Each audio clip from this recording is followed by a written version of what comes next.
Right breaking చూస్తున్నాం. ఆంధ్రప్రదేశ్ మంత్రివర్గ సమావేశం 3 గంటల పాటు సాగింది. పర్యాటక ప్రాజెక్టులకు భూ కేటాయింపు మార్గదర్శకాలపై చర్చించారు. వ్యవసాయ భూమిని వ్యవసాయేతర భూమిగా మార్చేందుకు అవసరమైన నాలా చట్ట సవరణలకు కేబినెట్ ఆమోదముద్ర వేసింది.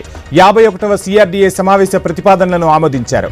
గ్రామ వార్డు సచివాలయాల చట్టానికి సవరణలపై చర్చించడంతో పాటు 2778 పోస్టుల భర్తీకి ఆమోదం తెలిపారు. మద్యం ప్రాథమిక ధరలు, విదేశీ బ్రాండ్లకు టెండర్ కమిటీ సిఫారసులకు గ్రీన్ సిగ్నల్ ఇచ్చినట్టుగా తెలుస్తోంది.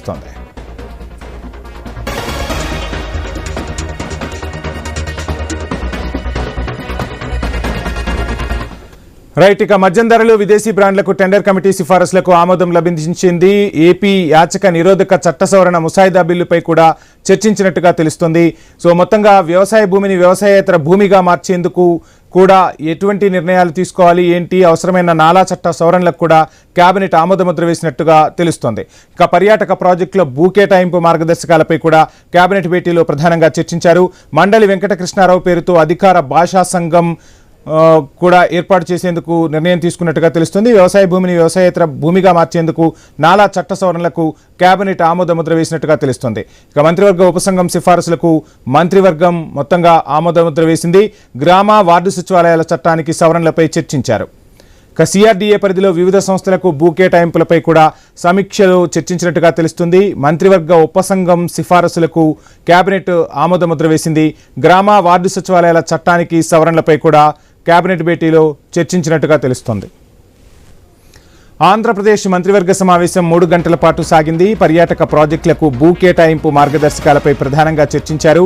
వ్యవసాయ భూమిని వ్యవసాయేతర భూమిగా మార్చేందుకు అవసరమైన నాలా చట్ట సవరణలకు కేబినెట్ ఆమోదముద్ర వేసింది. 51వ CRDA సమావేశ ప్రతిపాదనలను ఆమోదించారు.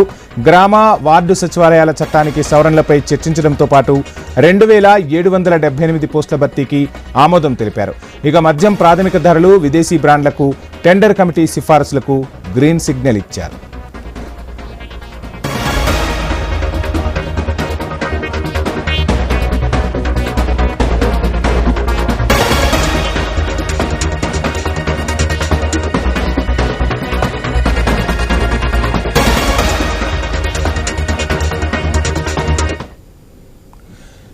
కేబినెట్ భేటీకి సంబంధించి డీటెయిల్స్ మా ప్రతినిధి కాంతి అందిస్తారు.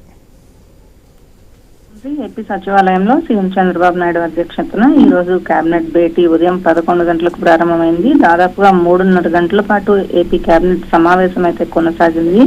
ఈ భేటీలో దాదాపు 20కి పైగా అజెండా అంశాలకు సంబంధించి మంత్రివర్గ ఆమోదం తెలిపింది. అయితే AP circular economy, waste recycling పాలసీకి సంబంధించి దీనికి సంబంధించినటువంటి దీనికి కూడా ఆమోదముద్ర వేసింది. దాంతో పాటుగా పర్యాటక ప్రాజెక్టులకు సంబంధించి భూముల కేటాయింపు కోసం రూపొందించినటువంటి మార్గదర్శకాలకు సంబంధించినటువంటి దానికి కూడా ఏపీ కేబినెట్ ఆమోదముద్ర వేసింది. ఇక అధికారిక భాషా కమిషన్ పేరుతో మండలి వెంకటకృష్ణారావు అధికారిక భాషా కమిషన్ గా మార్చేందుకు కూడా మంత్రివర్గం ఓకే చేసింది. దాంతో పాటుగా వ్యవసాయ భూమిని వ్యవసాయేతర భూమిగా మార్పునకు సంబంధించి నాలా చట్ట సవరణకు సంబంధించి గత 2 క్యాబినెట్స్ లో కూడా దీనికి సంబంధించినటువంటి చర్చ జరిగినప్పటికీ కూడా కేబినెట్ లో ఆమోదముద్ర లభించలేదు. ఈసారి జరిగినటువంటి కేబినెట్ లో నాలా చట్ట సవరణకు సంబంధించి కేబినెట్ ఆమోదముద్ర వేసింది. ఇక 51 CRDA సమావేశం ప్రతిపాదనలకు సంబంధించి కూడా మంత్రివర్గం ఆమోదం తెలిపింది. అమరావతిలోని 29 గ్రామాల్లో 904 కోట్లతో మౌలిక వసతుల కల్పనకు సంబంధించి కూడా మంత్రివర్గం గ్రీన్ సిగ్నల్ ఇచ్చిందని చెప్పుకోవాలి. ఇక CRDA పరిధిలో వివిధ సంస్థలకు సంబంధించినటువంటి భూ కేటాయింపులకు సంబంధించి అలాగే సిఫార్సులకు కూడా మంత్రివర్గం ఆమోదముద్ర వేసింది. వంశీ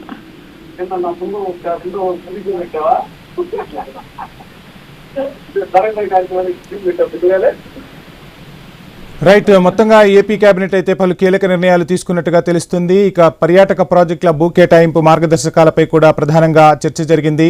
సో మండలి వెంకటకృష్ణారావు పేరుతో అధికార భాషా సంఘాన్ని కూడా ఏర్పాటు చేసేందుకు ఏపీ కేబినెట్ నిర్ణయం తీసుకుంది. వ్యవసాయ భూమిని వ్యవసాయేతర భూమిగా మార్చేందుకు అవసరమైన చర్యలు, చట్టాలను కూడా నాలా చట్ట సవరణలకు కూడా కేబినెట్ ఆమోదముద్ర వేసినట్టుగా తెలుస్తోంది.